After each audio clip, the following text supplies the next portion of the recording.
Problema 8.75. Uma bala de 8 gramas, disparada por um rifle, penetra e fica retida em um bloco de 0,992 kg, ligado a uma mola e apoiado sobre uma superfície horizontal sem atrito. O impacto produz uma compressão de 15 cm na mola. A calibração mostra que uma força de 0,75 newtons comprime a mola em 0,25 centímetros. Essa informação aí é para você calcular a constante de mola. Item A. Calcule o módulo da velocidade do bloco imediatamente após o impacto. Item B. Qual era a velocidade inicial da bala? Então vamos lá. A gente vai ter primeiro um choque, que é inelástico, e depois a bala mais bloco vão andar juntos com determinada velocidade. Aí vai comprimir a mola até uma compressão máxima. Então, esse problema aí envolve duas etapas. Primeiro, conservar o momento linear total em um choque inelástico, depois a conservação da energia mecânica, certo?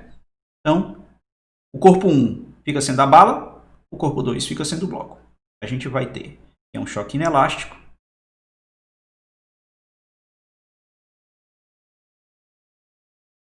certo? E pela conservação do momento linear, a gente vai ter que M1V1 mais M2V2 igual a soma das massas mais um V', que é a velocidade do bloco, andando junto com a bala presa com ele, certo? Só que a gente sabe que no início o bloco está parado. Portanto, o V', a velocidade do bloco, vai ser M1V1 dividido por M1 mais M2. Tá certo? Então, não vamos substituir os valores agora.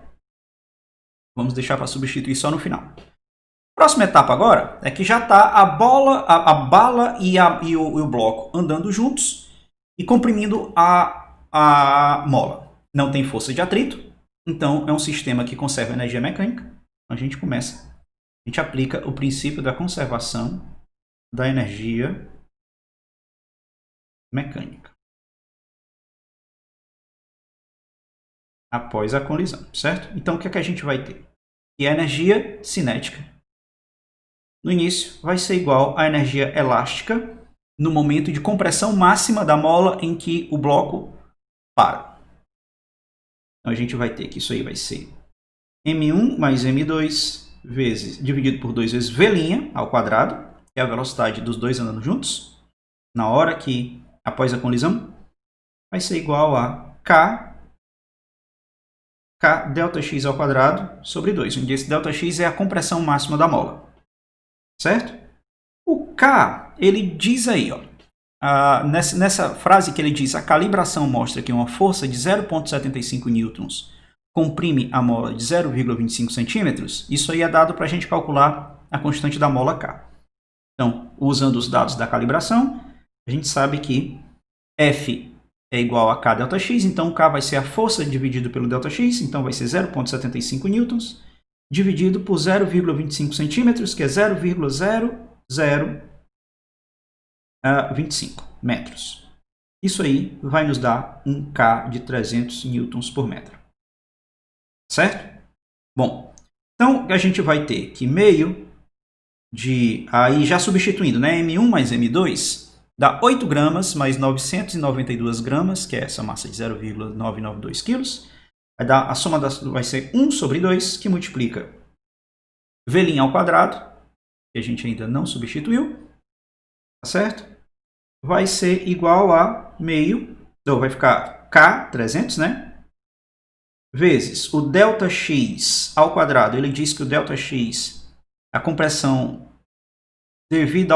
da mola devido ao impacto da bala, é 15 centímetros. Isso aí vai ser 0,15 ao quadrado dividido por 2. Isso vai resultar em um V' de 2,6 metros por segundo. Isso responde o item A, que é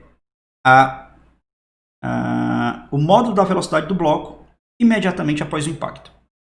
O item B pergunta qual é a velocidade inicial da bala. Bom, se a gente tem o V', pode utilizar essa expressão original do V' para calcular o V1, né? No item B, o V' é 2,6. Isso aí é igual à massa do bloco, a massa da bala, que é 0,008 vezes V1, dividido pela soma das massas, que vai dar justamente 1 kg. Então, o V1, a velocidade inicial da bala, vai ser aproximadamente 324,8 metros por segundo. E esse é o problema 8.75. Problema 8.79. Uma bola de massa m que se move horizontalmente a 5 metros por segundo colide elasticamente com um bloco de massa 3m que está inicialmente suspenso em repouso do teto por um fio de 50 centímetros. Ache o ângulo máximo com que o bloco oscila após ser atingido. Então, é uma colisão elástica, certo? Vamos desenhar o nosso sistema. Temos aqui o nosso suporte. O fio que segura o bloco, o corpo que se move com velocidade v em relação para atingir o bloco. Então esse aqui é o corpo 1, esse aqui é o corpo 2, e depois do choque, o bloco está suspenso por uma corda de comprimento L, e após o choque, o corpo 2 sobe até o cordão fazer um ângulo θ, certo? E ele sobe a uma distância y em relação à horizontal, certo? Então, aplicando uma colisão elástica, aplicando a conservação do momento linear, a gente vai ter que m1v1 mais m2v2, essas são as velocidades antes da colisão, vai ser igual a m1v1' mais m2v2', certo? Então, v2 antes da colisão é 0, porque o bloco estava em repouso. Então, a gente vai ter 5m é igual a mv1' mais 3m v2'. Substituindo, cancelando os m's, a gente vai ter v1' mais 3v2' igual a 5. Certo? E a gente guarda essa equação. Só que, como é um choque elástico, a energia cinética se conserva. Então, K1 mais K2 vai ser igual a K1' mais K2. Só que K2 no início é 0, porque a velocidade 2 é 0. A gente vai ter que m vezes 5 ao quadrado sobre 2 vai ser igual a m vezes v1' ao quadrado sobre 2 mais 3m sobre 2 multiplica v2' ao quadrado. A gente cancela os m's e os 2, que estão dividindo todos os termos da equação, e a gente vai obter 25 é igual a v1' ao quadrado mais 3v2' ao quadrado. A gente guarda a equação.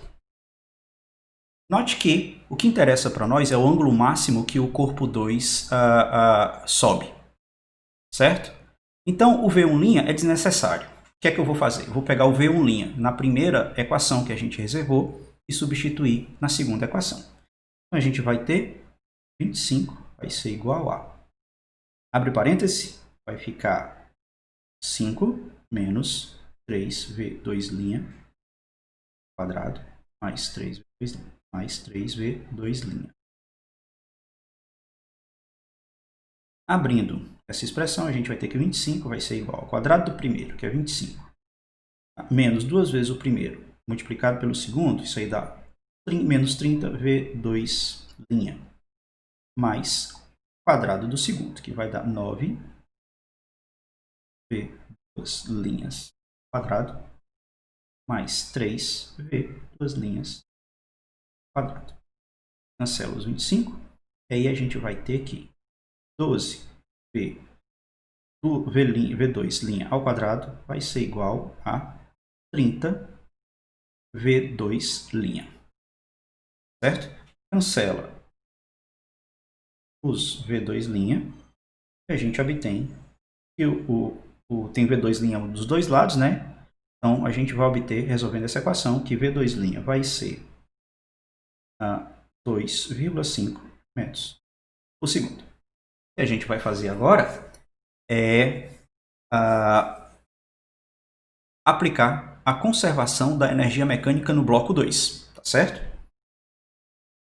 Então, desenhamos de novo o nosso suporte.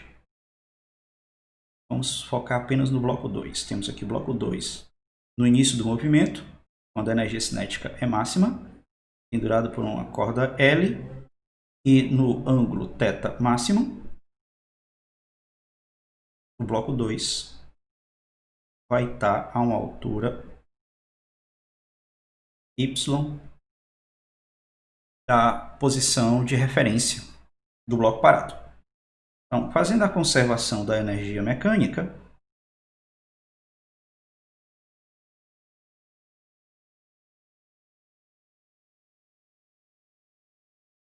após a colisão, a gente vai ter que M2 V2' ao quadrado sobre 2 vai ser igual a M2 G vezes Y.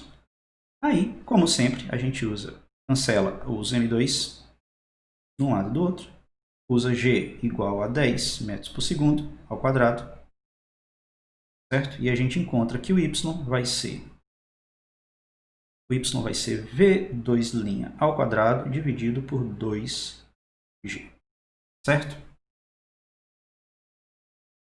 Se a gente substituir os valores que a gente encontrou, já só a gente vai...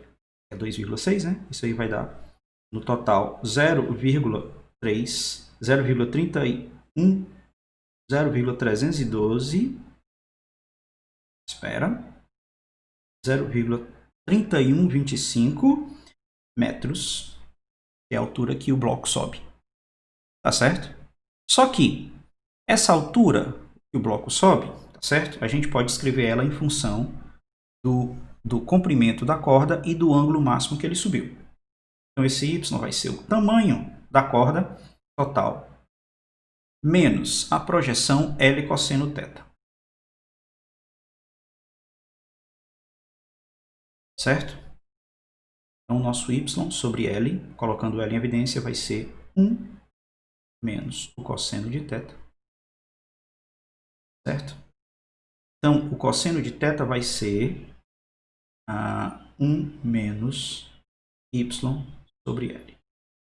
Bom, aí é só substituir os valores. O y é 0,3125 metros e o L, o problema diz que é 50 centímetros. Então, substituindo o valor, a gente vai ter que o cosseno de θ vai ser igual a 1 menos 0,3125 dividido por 0,5. Então, o cosseno de θ vai ser igual a 0,375. Então, se a gente aplicar o arco cosseno nessa expressão aí, a gente vai encontrar que o ângulo θ vai ser 68 graus. E o bloco sobe. Então, o que foi que a gente viu até aqui? A gente viu uma bola batendo no bloco, um choque elástico. O bloco ganha energia cinética e sobe até um ângulo máximo θ. Até o choque, a gente aplicou a conservação da energia do momento linear total e a conservação da energia cinética para determinar qual era a velocidade V2' do bloco após a colisão. Depois disso, a gente aplicou a conservação da energia total só apenas para o bloco 2, igualando a energia cinética máxima logo após a colisão com a energia potencial gravitacional máxima no ponto mais alto. Então, a gente determinou que o ângulo é o ângulo máximo é θ igual a 68 graus. E esse é o problema 8.79. Problema 8.103. Um foguete de fogos de artifício é disparado verticalmente de baixo para cima. Na sua altura máxima de 80 metros, ele explode e se parte em dois pedaços, um com massa de 1,4 kg e outro com massa de 0,28 kg. Na explosão, 860 joules de energia química é convertida em energia cinética dos dois fragmentos. Item A. Qual a velocidade escalar de cada fragmento logo após a explosão? Item B. É observado que os dois fragmentos atingem o solo ao mesmo tempo. A que distância um do outro eles caem no solo? Suponha que o solo é plano e a resistência do ar é desprezível. Então, no item A, a gente tem que calcular qual é a velocidade dos dois fragmentos logo após a explosão. Certo? Então, a gente vai aqui desenhar o nosso sisteminha. Aqui o solo. A gente tem um foguete, que ele é lançado para cima com a velocidade V0, que eu desconheço. Tudo que eu sei é que ele vai atingir uma altura máxima de 80 metros. E lá em cima ele explode em dois pedaços. E eu também não sei qual é a direção que esses dois pedaços vão. Certo? Então, a gente usa G igual a 10 metros por segundo ao quadrado. E o que a gente sabe lá da cinemática é que a altura máxima, se tem um corpo que é lançado verticalmente com velocidade V0 até atingir uma altura máxima h, a gente tem que a altura máxima vai ser V0 ao quadrado sobre 2g. Então, o V0 vai ser raiz quadrada de 2gh. Como g é 10 e h é igual a 80 metros, o nosso V0 é igual a 40 metros por segundo. Certo? Então, o que a gente vai fazer agora é aplicar a conservação do momento linear no ponto mais alto da trajetória. No momento em que o foguete está no ponto mais alto, ou seja, com velocidade igual a zero, e que ele explode em dois pedaços.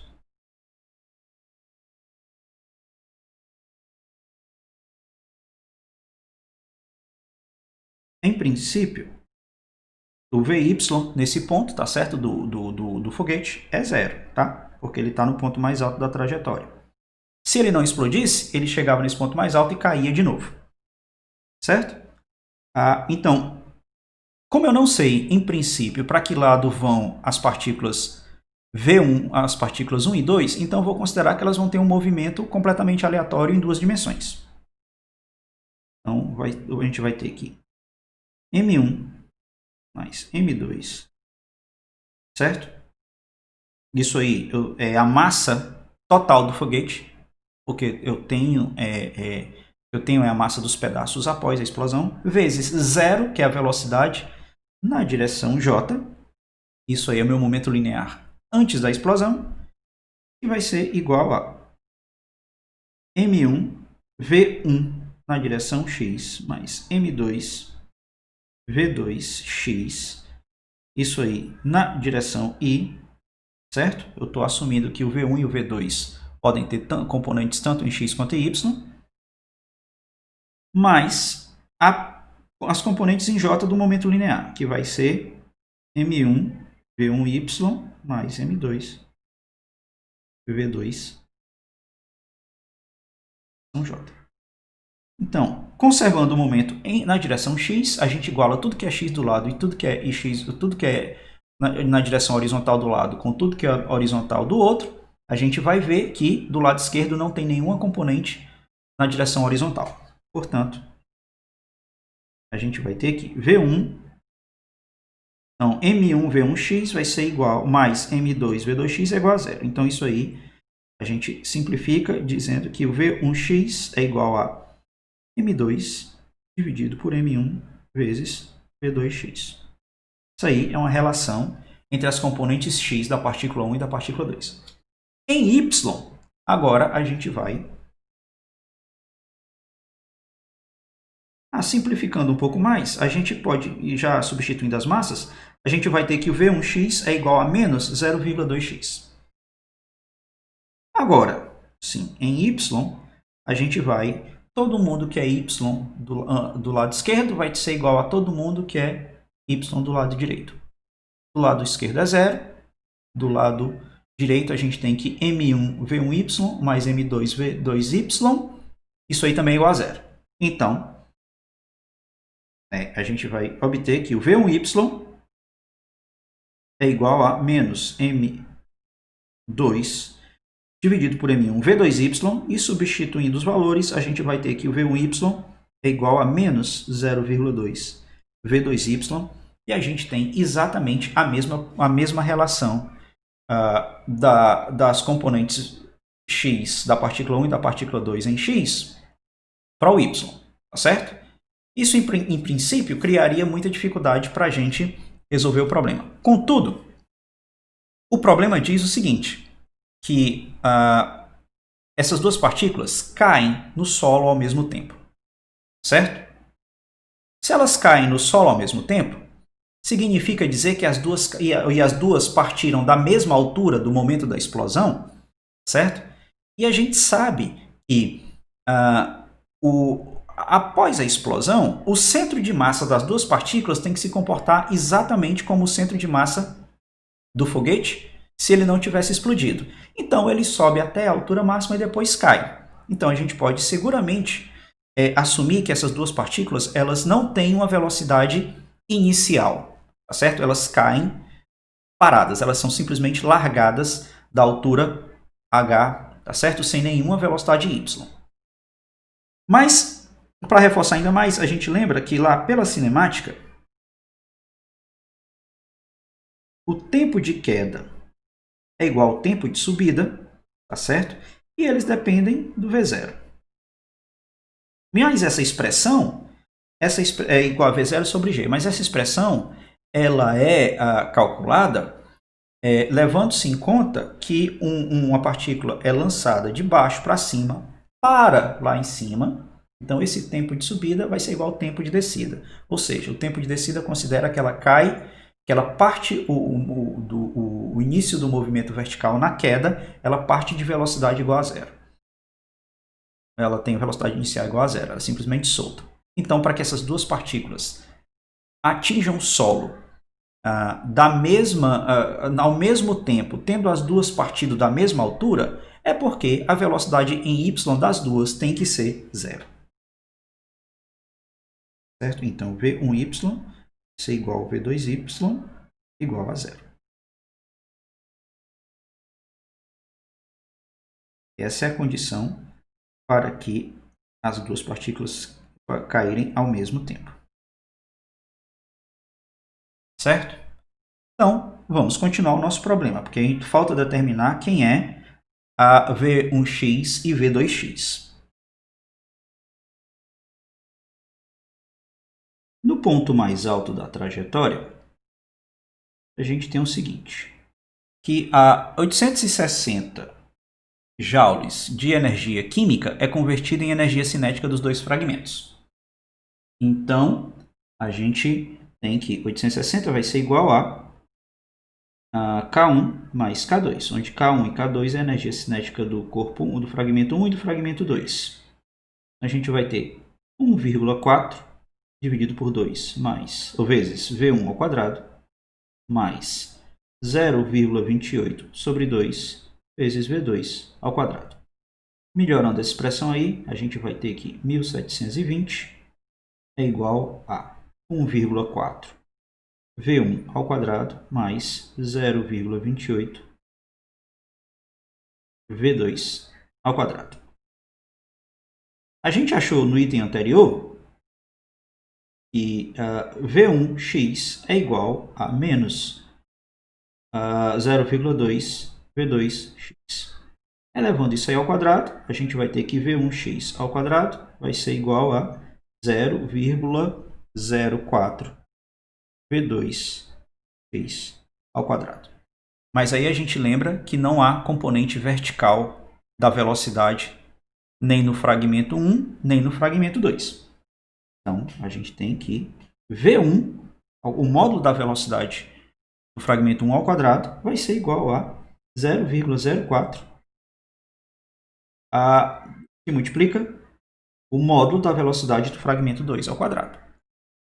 Certo? Então, a gente substitui esses valores aí na equação da energia cinética, né, da 860 é igual a K1 mais K2.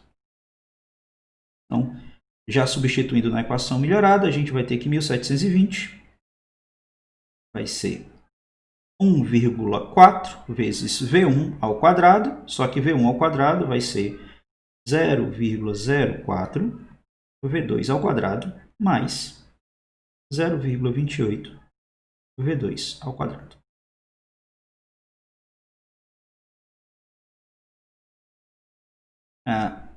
Melhorando aí essa expressão, a gente vai ter que V2 vai ser igual a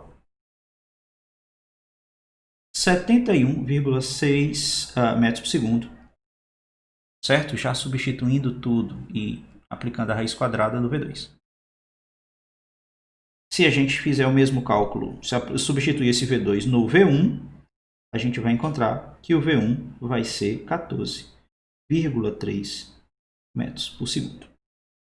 Certo? Então, a gente tem o módulo da velocidade da partícula 1 e o módulo da velocidade da partícula 2. E isso responde o item A. Falta responder o item B. Certo? Então, lá da cinemática, a gente sabe que o tempo de queda, em função da altura e o corpo é largado, certo? Isso o tempo de queda vai ser raiz de 2h sobre g. E a gente lembra que na hora que explode, as duas partículas começam a cair da altura máxima do foguete. Certo? E como não há componente da velocidade y nem para o fragmento 1, nem para o fragmento 2, esse tempo de queda aí vai ter que ser o mesmo tempo de queda para os dois pedaços. Certo? Então, para calcular o alcance que cada uma das partículas vai ter, certo? Sim, e o tempo de queda é 4 segundos, né? Para calcular o alcance da partícula 2, a gente vai dizer que o x2, que é o ponto, é a distância máxima na horizontal que a partícula 2 viaja, vai ser simplesmente o v2x vezes o tempo de queda. O v2x é igual ao v2, que a gente já determinou, que é 71,6 metros por segundo. Isso aí vai dar 71,6 vezes 4. Vai dar 286,4 metros. O alcance da partícula 1 vai ser V1x vezes Tq. Isso aí dá 14,3 menos, né? Na verdade é menos porque lembrar que a partícula, o V1x é igual a menos 0,2 Vx. Então, se o Vx é positivo, o V1 é obrigatoriamente negativo, certo? Porque um vai para um lado, outro vai para o outro. Então, colocando aí o sinal negativo da partícula, o alcance do x1 vai ser menos 14,3 vezes 4. Isso aí vai dar menos 57,2 metros. Certo? Então, na hora que a partícula explode, a partícula x2 ela vai na direção positiva do eixo x 286,4 metros e a partícula e o fragmento 1 vai na direção negativa do eixo x 57,2 metros. Certo? Então, a distância de um para o outro, e um cai do outro, é essencialmente x2 menos x1, que é a coordenada de um menos a coordenada do outro. E esse ΔX aí que é x2 menos x1, vai ser exatamente igual a 343,6 metros. E essa é a resposta do item B do problema 8.103.